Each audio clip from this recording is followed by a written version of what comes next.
that being said, you big dummies, you getting paid now. Honestly, it seems like everyone and their cousin has an opinion on this situation now. Opportunity to pull up their chair. Let's be honest for a moment. Over the past year, Cheryl Swoops has relentlessly thrown some of the weirdest and most baseless accusations at Caitlin Clark. We're talking outlandish claims like she's actually 25 playing against teenagers, that her record-breaking rookie season wasn't really impressive, and even that no one in the league wants to team up with her. It was a non-stop wave of negativity that honestly felt like it would never end. They will recognize, her game, but they won't recognize her impact.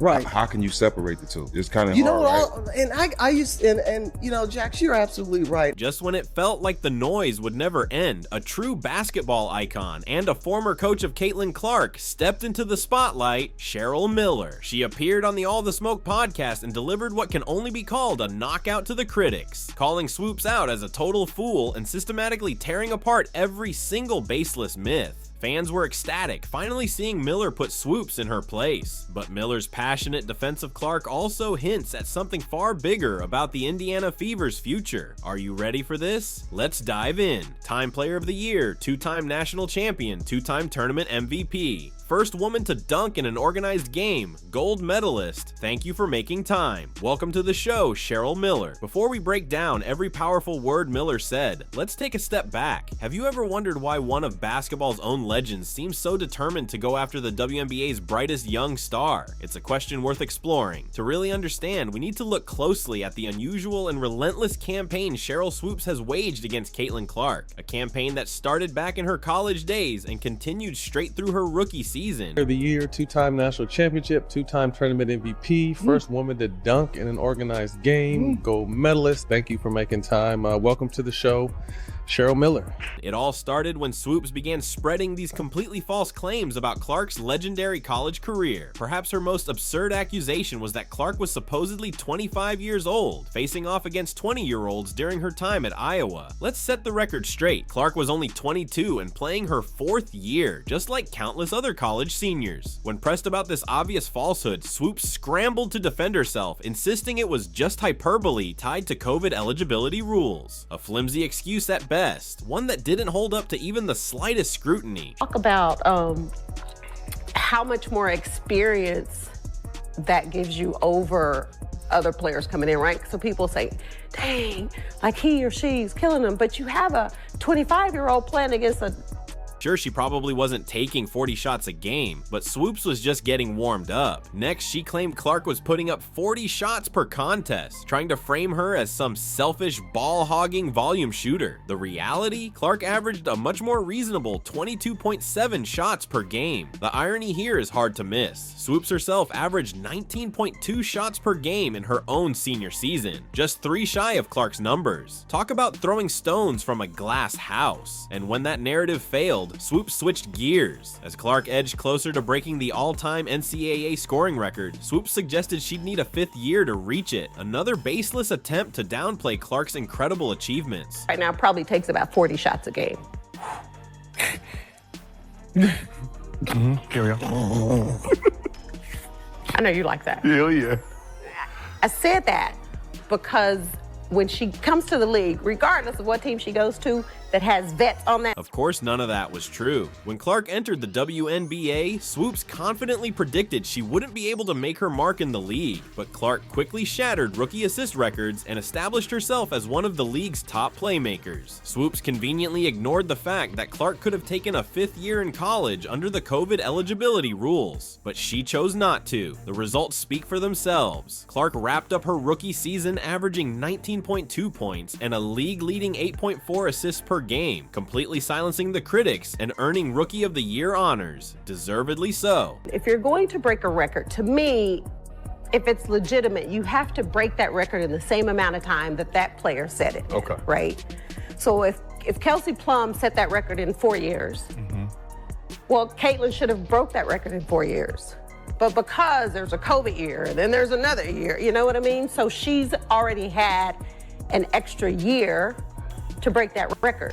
So is it truly a broken? Perhaps the clearest example came during Swoopes' appearance on Angel Reese's podcast. She kept criticizing Clark, all while insisting she didn't actually dislike her. It was a textbook case of saying one thing but doing the exact opposite. Hypocrisy laid bare for everyone to witness. She wouldn't be good. What I said was I didn't think Caitlin or Angel would come into the league and dominate immediately, which I don't think either of them did. Respectfully, there is absolutely no way, even when we're trying to sit here and play semantics about dominating, there's no way that anyone could ever leave this season in saying that both Caitlin Clark and Angel Reese didn't dominate. You would have to further explain what dominance means for you to not sit here and say that a player who is leading the league in assists while averaging 19 to 20 points didn't dominate. Once the basketball world started noticing this troubling pattern, the non-stop criticism could no longer be ignored. It eventually had real consequences. Swoopes was removed from broadcasting an Indiana Fever game and replaced by another legend, Nancy Lieberman, someone who, unlike Swoopes, wasn't afraid to call out the false narratives being spread about the league's rookie sensation. Cheryl, since she was in college, I helped do her shoe deal with Nike in 1993, took her to her first SBs. I've known Cheryl, I've coached her, have a lot of respect for her.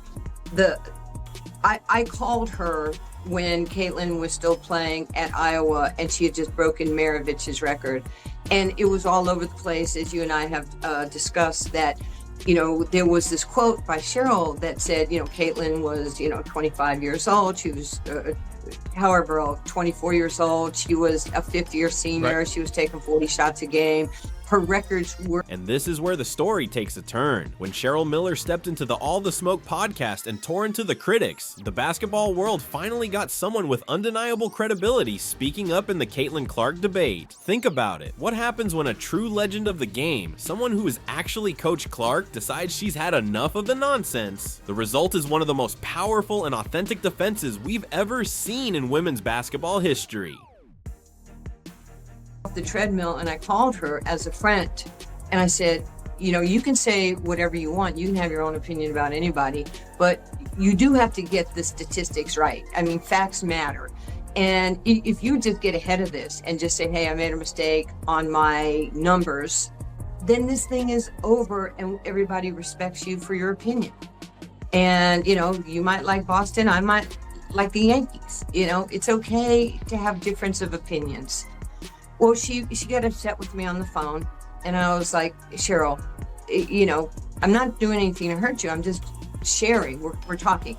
And so our relationship it pretty much is not happening at this point. I tried to talk to her at the Final Four. Right. She didn't want to talk to me.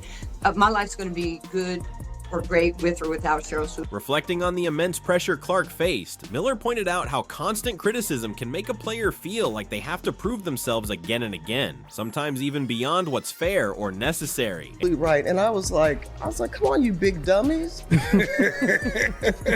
Is she getting hyped? Yes. Yeah. But she was in the backyard. She was putting it. And here's the harsh truth. Clark's critics refuse to face the undeniable reality that her presence has elevated the entire league. We're talking huge spikes in viewership, ticket sales, and media coverage, all of which benefit everyone, including boosting their own salaries. Fault her for what she... After coaching Clark firsthand in the 2025 WNBA All-Star Game, Miller had an up-close look at her game, beyond the highlight reels and media narratives. What she saw left her genuinely stunned. This personal experience is exactly what makes Miller's defense so powerful and impossible to dismiss. I mean, look, as much as she was given, you can't tell me if that door would have swung the other way where she didn't live up to the hype. Right. Come on, folks are still waiting for her to fall. Exactly.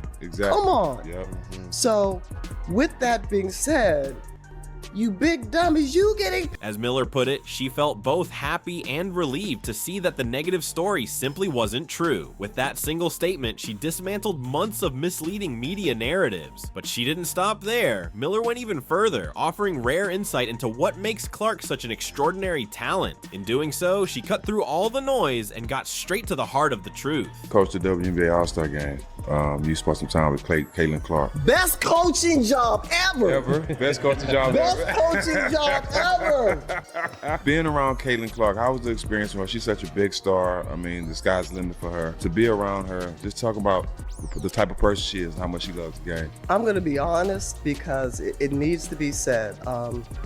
I can relate to that young lady, and I felt for her. Mm-hmm. I know what it's like to be hated.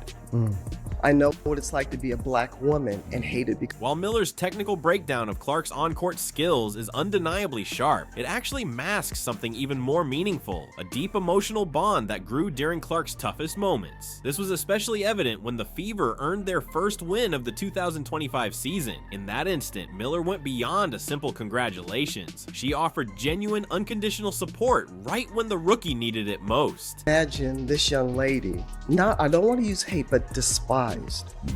And people just having, and look, she brought some on herself a little bit because she's cocky for a good reason. Confident. And I love that about her. But to watch the dynamics and the media, they had their narrative. And I was pleased and proud to see the narrative. After that first victory for Indiana, Miller and Clark shared a hug that went far beyond a simple exchange between two basketball figures. It was a deeply powerful moment, revealing just how isolated Clark had felt under the early wave of criticism during her league debut. Miller remembered the intensity of that moment, saying, "When she saw me, I gave her the biggest hug I could, and she said, 'Oh man, finally someone who's on my side.'" She added, "She was getting hit from all directions." I said, I didn't know how talented she was and how well she sees the game in a 3D version, thinker. Defensively, a lot better than I thought and gave her credit for. So watching her and just spending a little time. And one thing, guys, that I've learned is to step back and let these kids.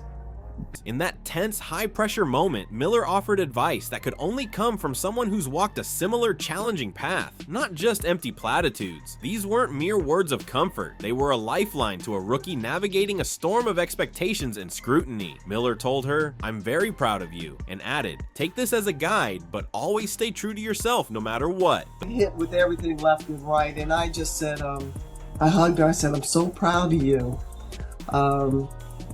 I go, savor this, use this as a formula. I said, but keep being you. I said, no matter what. The basketball world listens when Cheryl Miller speaks, and for good reason. Her words carry the weight of an extraordinary legacy. 3 Naismith Player of the Year awards, 2 national championships, an Olympic gold medal, and a place in the Basketball Hall of Fame. But Miller's support goes beyond just admiring Clark's resume. She sees something critics often miss, that exceptional court vision that makes Clark far more than just a scorer. So, what do you think about all of this? Share your thoughts in the comments, and let us know how excited you are to see a legend like Miller stepping up. Make sure you never miss an update. Subscribe and turn on all notifications. Click the video on the screen, and we'll see you in the next one.